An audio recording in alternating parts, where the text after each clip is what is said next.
compagnie Tango Nomade. C'est une compagnie de tango argentin et de danse verticale. Donc notre spécialité, c'est de proposer des spectacles qui utilisent des techniques d'alpinisme.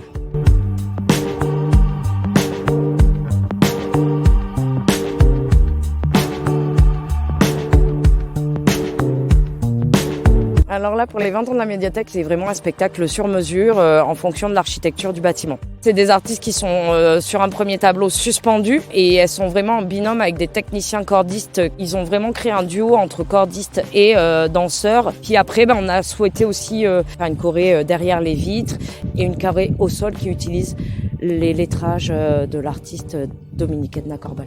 Ah oui, on est super ravis, on est toujours ravis d'aller jusqu'au bout d'un projet. On est ravis que le spectacle ait eu lieu et que les spectateurs soient venus et étaient solidaires des artistes. Bien qu'il y ait eu un peu de pluie à certains moments du spectacle, ils soient restés jusqu'au bout avec nous.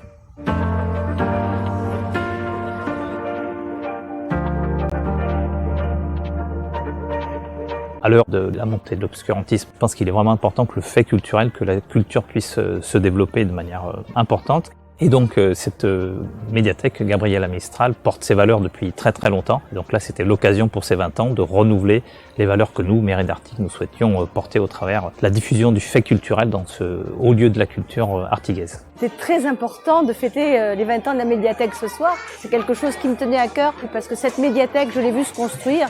J'étais élue en 2001. Il a fallu un certain temps pour faire comprendre que c'était un objet important pour la culture. C'est vraiment un lieu essentiel pour rassembler, pour échanger, pour partager.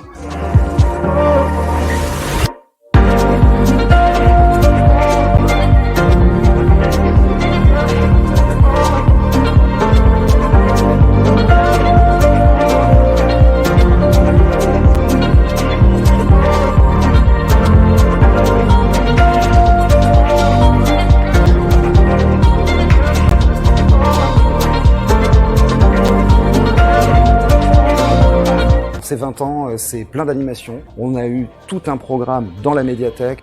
Et on termine par un très beau spectacle, un spectacle de Unisphère, avec du graphe en 3D, en réalité virtuelle. C'était l'occasion, ces 20 ans-là, de lancer un message aussi. La médiathèque prend ou reprend sa place de lieux inscrits dans la quotidienneté des gens et de lieux où on vit des choses qu'on n'avait même pas forcément envisagées avant de venir et où on peut, même par hasard, rencontrer un moment fabuleux. Voilà.